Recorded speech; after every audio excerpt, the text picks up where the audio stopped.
네, 오늘 뉴욕 증시 3대 지수 모두 상승 마감을 했습니다. 3거래일 연속 상승세를 보이고 있는 모습인데요. 오늘 다우 지수가 전장 대비 0.22% 상승 마감을 했습니다. S&P 500 지수 같은 경우도 전장 대비 0.36% 상승 마감하는 흐름을 보였고요. 나스닥도 전장 대비 0.35% 반등 마감을 했습니다. 3대 지수 오늘 장중에 반락을 거듭하면서 소폭의 변동성을 보였지만 오후 들어서 발표된 FOMC 의사록을 확인한 후에 이제 이벤트 해소에 대한 안도심으로 상승 마감에 성공을 했습니다. 3대 지수 모두 올랐고요. 네, 이제 지수 말고 오늘 전체적으로 금융시장 좀 브리핑 해드리면요. 오늘 채권 금리 같은 경우 상승 마감을 했습니다. 오늘 이제 뉴욕 증시 마감 무렵에 미국 10년물 국채 금리가 이제 2.91%를 나타냈는데요. 지금 전장 대비로 해서 10bp 이상 상승한 수준입니다. 이제 큰 폭으로 오늘 FOMC 의사록에서 연준이 긴축 의지를 다시 한번 확인을 하면서 금리 인상 기대감에 채권 금리가 이제 다시 반등을 했고요. 또 오늘 달러화가 정말 초강세를 나타냈습니다. 지금 달러화 지수가 오늘 마감 무렵에 무려 지금 107선을 나타냈는데요. 20년 만에 가장 높은 수준을 유지를 했습니다. 어제 이제 급격하게 하락을 했었던 유가는 오늘도 하락세를 이어갔는데요. 오늘 WTI 유가 가격이 배럴당 98.53달러에 마감을 했습니다. 이제 이틀 연속해서 조금 조정세가 깊어지는 모습입니다. 네, 오늘 이제 연방준비제도가 지난 6월 연방공개시장위원회에서 이제 구체적으로 어떤 얘기가 오갔는지를 볼 수 있는 의사록을 발표를 했습니다. 6월 FOMC에서 이제 75bp 자이언트 인상이 단행이 되었었기 때문에 실제로 좀 이 FOMC의 분위기가 어땠는지 볼 수 있는 대목인데요. 우선 이제 결론부터 말씀드리면 연준 위원들은 이 인플레 대응에 전념을 하기 위해서 더 긴축적인 이런 고강도 긴축을 이어가겠다라는 뜻을 이제 광범위하게 가지고 그런 뜻을 공유를 하고 있는 것으로 확인이 되었습니다. 오늘 FOMC 의사로 발표된 데서 이제 가장 중요한 내용이 연준이 이제 더 제약적인 통화 정책이 적절하다라고 언급을 한 건데요. 제약적인 수준이라고 하면 금융 긴축, 더 고강도의 긴축을 하는 것이 적절하다라고 얘기를 한 것입니다. 이제 경기 둔화를 각오하고서라도 이렇게 고강도 긴축을 이어가서 인플레를 잡겠다라는 뜻을 오늘 또 다시 한번 명확하게 표현을 했고요.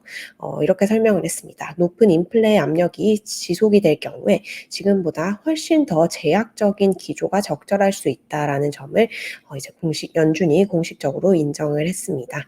다음 달, 그러니까 즉 이번 달이죠. 이제 7월 FOMC에서는 금리가 50에서 75bp 인상이 하는 것이 적절하다라고 얘기를 했고요. 또 많은 위원들이 이 높은 인플레가 고착화될 위험에 대해서도 경고의 목소리를 냈습니다. 인플레가 이렇게 그 변동성이 높은 식료품이라든지 에너지뿐만 아니라 이런 임금이라든지 다시 한번 올라가면 내려가지 않는 이런 부분에서 좀 스티키하게 펼쳐질 수 있는 가능성에 대해서 경고의 목소리를 냈고요. 또 미국의 성장률 전망은 조금 하방 리스크가 있다라고 얘기를 했습니다. 미국 성장률은 아래쪽으로 위험이 있고 인플레 위험은 위쪽으로 기울어져 있다라고 설명을 했습니다. 네, 금융시장 참가자들은 6월 FOMC 의사록에 대해서 상당히 매파적이다라는 평가를 하고 있습니다. 이제 매파적이라고 하면 통화 긴축을 선호하는 것으로 조금 금융 긴축적인 환경으로 연준이 이렇게 좀 강력한 의지를 보여줬다라고 평가를 하고 있는데요. 오늘 의사록에 대해서 이제 웰스파고 전문가는 이렇게 평가를 했습니다. 오늘 의사록 발언이 지난달 파월이 기자 간담회에서 보여줬던 것보다 더 매파적이다라고 설명을 했고요. 연준은 이제 어느 정도 약한 경기 침체를 감수하겠다라는 뜻으로 보인다라고 설명을 했습니다. 실제로 지금 의사록에 따르면 지금 연준의 이런 투표권을 가진 위원들을 제외하고도 이제 전체 위원들 17명 중에 에스더 조지 총재만을 제외하고는 모두 지난달 자이언트 스텝에 동의를 했다라고 하는데요. 위원회 분위기 자체가 통화 긴축적인 쪽으로 굉장히 좀 쏠려 있음을 볼 수 있는 대목입니다. 네. 오늘 주가가 이제 상승을 하면서 뉴욕 증시 3 거래일 연속 반등 흐름을 보이고는 있기는 한데요. 특히 이제 오늘 상승에 대해서 월가에서도 약간 이제 갸우뚱한 모습이 좀 관측이 되고 있습니다. 대부분 오늘 주가가 왜 올랐지 뭐 이렇게 얘기를 하고 있는데요. 이제 FOMC 의사록에 대해서 굉장히 이제 시장 관심도가 높았습니다. 지난 직전 달에도 의사록 발표 이후에 랠리가 펼쳐졌었기 때문에 굉장히 시장이 주목을 하고 있었는데요. 이사록 내용만 평가했을 때는 상당히 매파적이었는데도 불구하고 이 3대 지수가 계속 엎치락 뒤치락을 하다가 결국 이제 반등을 하는 모습은 보였습니다. 오늘 하루만으로는 반등을 하는 모습을 보였는데요. 지금 뭐 여기 이 매체에서도 이렇게 설명을 하고 있는데요. 지금 이렇게 매파적인 FOMC 의사록에 따라서 채권 금리가 상승세를 보였음에도 불구하고 주식 시장에는 랠리가 펼쳐지고 있고 이게 상당히 조금 특이하다, 인터레스팅하다 뭐 이렇게 얘기를 하고 있습니다. 또 채권 금리 같은 경우는 이제 고강도 긴축을 반영을 해서 이제 정상적으로 상승을 하는 모습을 보였는데요.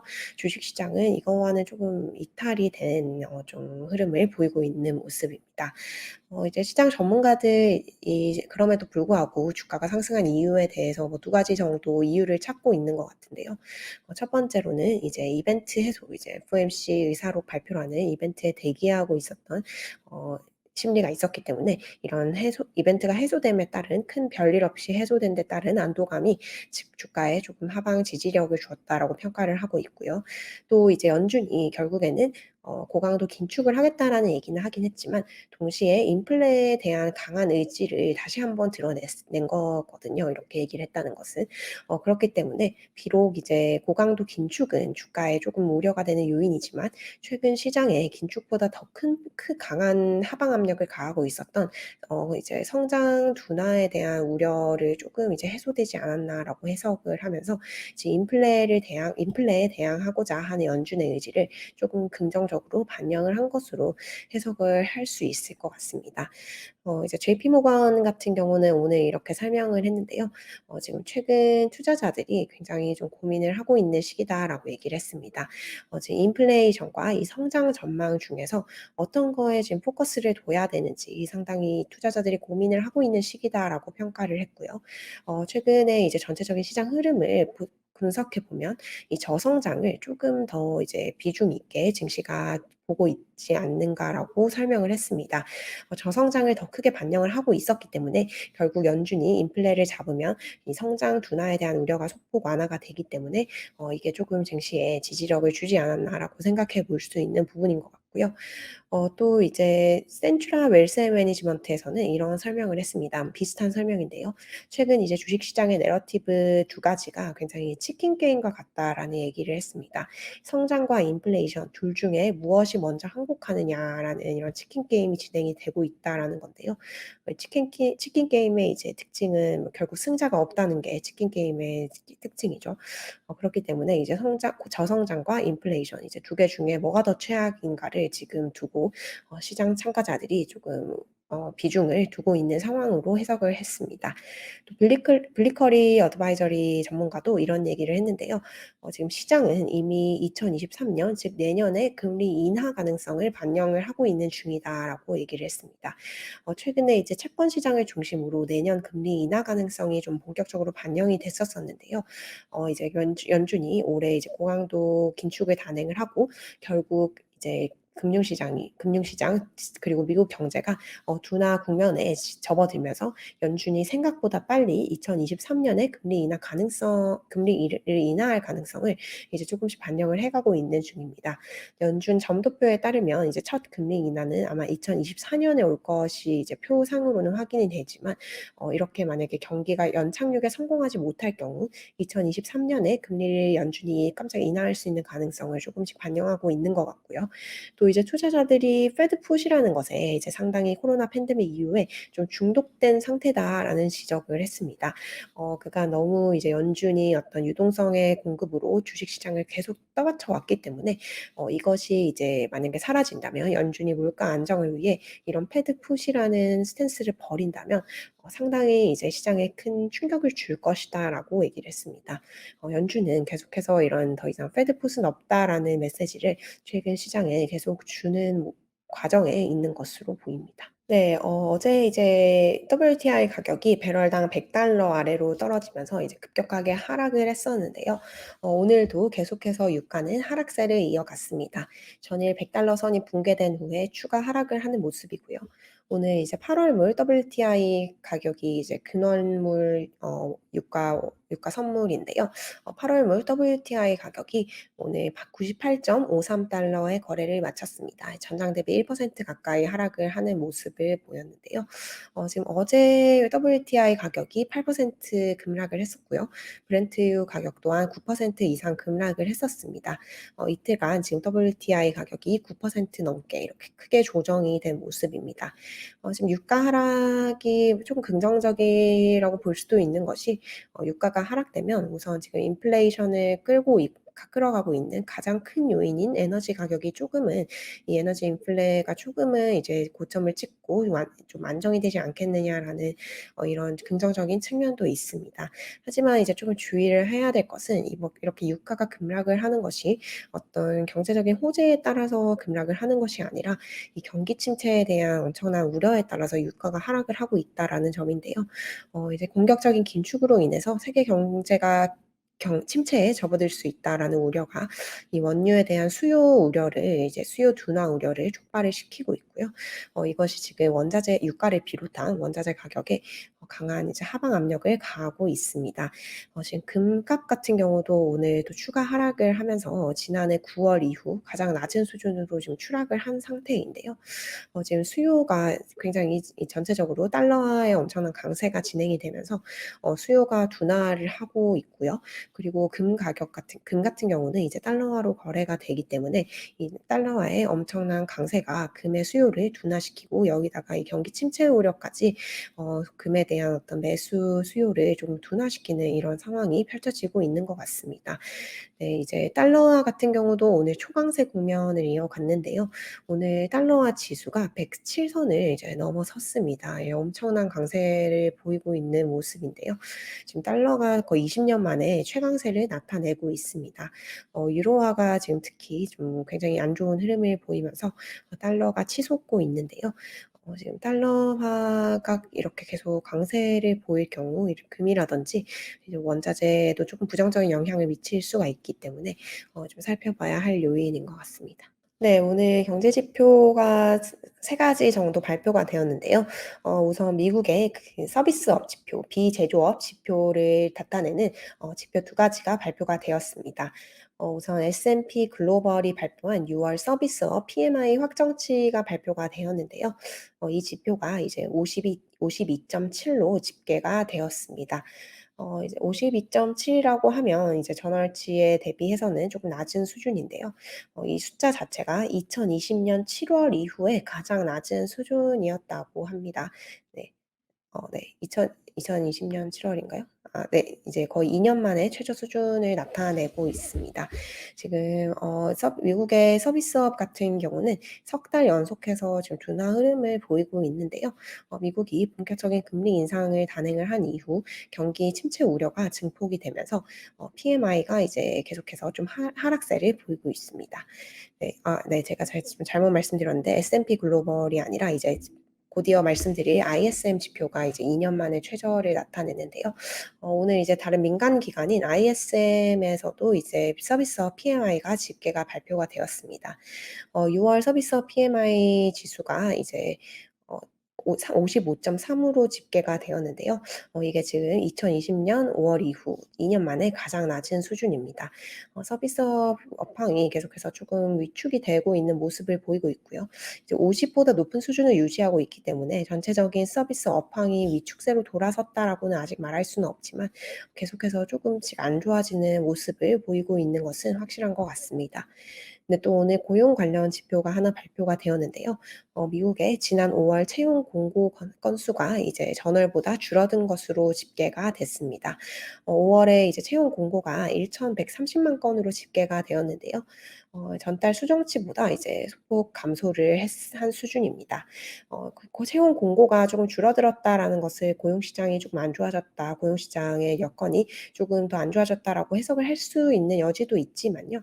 하지만 지금 여전히 이게 이 곧 그 구직 공고가 이제 역대 가장 많은 수준을 유지를 하고 있습니다. 거의 역대 사상 최고 수준에 비슷한 수준을 유지를 하고 있기 때문에 이 정도 줄어들었다고 해서 이제 좀 시장이 고용 시장이 둔화의 조짐을 보이나 이렇게 보기는 조금 어려울 것 같고요. 지금 계속해서 이 고용 시장은 상당히 좀 견조한 흐름을 유지를 하고 있는 모습입니다. 이번 주 금요일 날 발표되는 이제 비농업 고용 지표를 보고 6 월에 좀 어떻게 되었는지 좀 살펴봐야 할 것 같습니다. 네. 오늘 3대 지수 그래도 좀 소폭 상승을 하면서 S&P 500을 구성하고 있는 섹터 중에 이제 에너지와 금융 그리고 자율 소비재를 제외하고는 대체로 상승을 하는 흐름을 보였습니다. 이제 여타 섹터들은 모두 상승을 하는 모습을 보였고요. 빅테크 종목도 대체로 이제 상승을 하는 모습을 보였습니다. 이제 마이크로소프트와 애플 같은 경우 모두 1.5% 이상 상승을 하면서 마감을 했고요. 알파벳도 1.6% 상승을 했습니다. 아마존 역시 1% 이상 상승을 했고요. 좀 빅테크 중에 유일하게 하락한 종목이 테슬라인데요. 전장 대비 소폭 하락한 수준 0.35% 정도 하락한 수준에서 마감을 했습니다. 네, 오늘 이제 대형 종목 중에 좀 이슈가 있었던 종목이 마이크로소프트입니다. 지금 마이크로소프트가 액티비전 블리자드를 인수하는 과정에 있는데요. 이제 역대급 인수를 하는 과정에 들어가 있는데 이거에 대해서 이 영국의 감독 당국이 조사를 개시한다라고 밝혔습니다. 이제 영국의 감독 당국이 아마존에 대해서도 이제 조사를 하겠다라고 이제 얘기를 한 상태이고요. 또 투자은행 바클레이즈가 이제 넷플릭스에 대해서 좀 비관적인 평가를 내놨습니다. 바클레이즈가 넷플릭스 목표 주가를 이제 $170로 제시를 했는데요. 기존의 그 목표 주가였던 $275에서 지금 $100 이상 하향 조정이 된 수준입니다. 상당히 이제 낮게 본 건데요. 지금 경기 침체가 오는 상황에서 넷플릭스가 조금 콘텐츠 경쟁력도 떨어지고 좀 구독자가 많이 줄어들 것으로 이번 실적이 조금 안 좋을 것으로 예상한다라고 얘기를 했습니다. 지금 현재 수준보다도 주가가 8% 가량 추가로 하락할 수 있다라고 본 셈입니다. 네, 또 오늘 코인베이스에 대해서도 조금 부정적인 의견이 전해졌는데요. 애틀랜틱 에쿼티스가 코인베이스의 목표 주가를 $54로 제시를 했습니다. 기존 목표 주가인 $95 대비 반토막 수준으로 목표 주가를 낮춘 것인데요.